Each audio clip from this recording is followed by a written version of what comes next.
Ukrayna prezidenti Volodymyr Zelenski ölkəmizə işgüzar səfəri çərçivəsində Azərbaycanın ölkəsinə göstərdiyi dəstəyə görə prezident İlham Əliyevə təşəkkür edib. Qeyd edək ki, müharibə dövründə Azərbaycan Ukraynaya 11 yardım paketi göndərib. Xüsusi olaraq cənab prezident sizə təşəkkürümüzü bildiririk ki, siz bizim uşaqlarımıza kömək edirsiniz. Uşaqlar, bu övladlarımız cəbhə yanı bölgələrdən gəlirlər.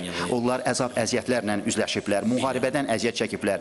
Dəstəyinizə görə təşəkkür edirik və 500-dən artıq Ukrayna uşaqları buradadır və bu humanitar dəstəyə görə sizə minnətdarıq. Rusiya-Ukrayna müharibəsi başlayandan indiyədək ümumilikdə 545 Ukraynalı uşaq və onlarla birlikdə gələn 70-ə yaxın müşahidəçi Azərbaycanda müalicə və reabilitasiya xidmətlərindən yararlanıb. Sonuncu dəfə bir neçə gün əvvəl daha 29 uşaq və onları müşayiət edən 3 nəfərdən ibarət qrup ölkəmizə gəlib. Qonaqlar Bakıda qarşılandıqdan sonra Quba rayonuna gətirilib və burada yerləşən sanatoriyada reabilitasiya prosesinə cəlb olunublar. Qubada uşaqlar üçün bütün zəruri şərait yaradılıb. Onlara tibbi və psixoloji dəstək göstərilir. Şimal bölgəsinin təmiz təbiəti və iqlimi də onların bərpa prosesinə müsbət təsir edən amillər kimi qeyd olunur. Biz Ukraynadan öz qrupumuzla gəlmişik. Buranı çox bəyənirik. Yeməkləri çox dadlıdır, yerləri gözəldir. Bizi dağlara apardılar. Çox xoşumuza gəldi.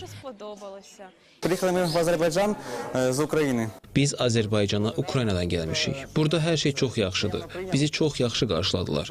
Burada ünsiyyət qurmaq çox xoşdur. Burada bizə çox köməklik edən və yaxşılıq edən mülayim insanlar var. Bu göstərilə biləcək ən yüksək səviyyəli münasibətdir. Çox şey demək olar, amma qısaca onu deyim ki, dağlarda olduq və bu bizə inanılmaz zövq verdi. Buna görə də bütün Azərbaycan xalqına böyük təşəkkürümü bildirirəm. Çox sağ olun. Mən Ukraynanın Çerniqov vilayətindən gəlmişəm. Buranı çox bəyənirəm. Biz hər gün akvaparka gedirik. Burada hovuz və sauna var. Buradan çox məmnunam. Bizimlə çox yaxşı rəftar edirlər. Bizi dəvət etdiklərinə və Quba şəhərində bu sanatoriyada bizi belə qonaqpərvərliklə qəbul etdiklərinə görə həm öz hakimiyyətimizə, həm də Azərbaycan rəhbərliyinə dərin minnətdarlığımı bildirirəm. Bura çox füsunkar bir yerdir. Təbiəti, dağları çox gözəldir. Sanatoriyanın xeyirxah heyəti bizi səmimi qarşılayır. Uşaqlar buranı çox sevirlər. Ekskursiyalar, akvapark, sanatoriyanın ümumi ab-havası onların çox xoşuna gəlir.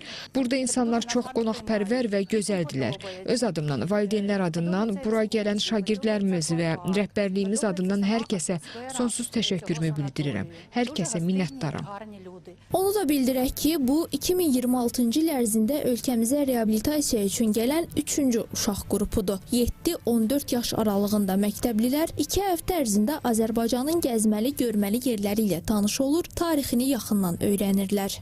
Reabilitasiya ilk öncə psixoloji reabilitasiyadır, postmuharibə sindromunun reabilitasiyasıdır və ümumiyyətlə bu uşaqlar sırf cəbhə bölgəsində yaşayan uşaqlar olduğuna görə və valideynlərini itirdiklərindən sonra yəni kifayət qədər çox stressdə olduğuna görə Azərbaycanda bunlar çox yaxşı bir mühitə düşüblər. Fizioterapiyalar qəbul edirlər və Azərbaycanın bugünkü vəziyyəti ilə tanış olurlar. Çalışırıq ki, onlar Azərbaycan haqqında bir müsbət enerji aparsınlar və gələcəkdə də Azərbaycan onların yaddaşında hər bir zaman, yəni sülhün bərqərar olan bir yeri kimi öz əksini tapsın. Qeyd edək ki, yaxın gələcəkdə tələbələrin, növbəti mərhələdə isə yaşlı nəslin reabilitasiyalara cəlb olunması nəzərdə tutulur. Bu addım Azərbaycanın regionda sülhə, sabitliyə, həm də milli mənəvi dəyərlərə tövhəsinin sübutudur.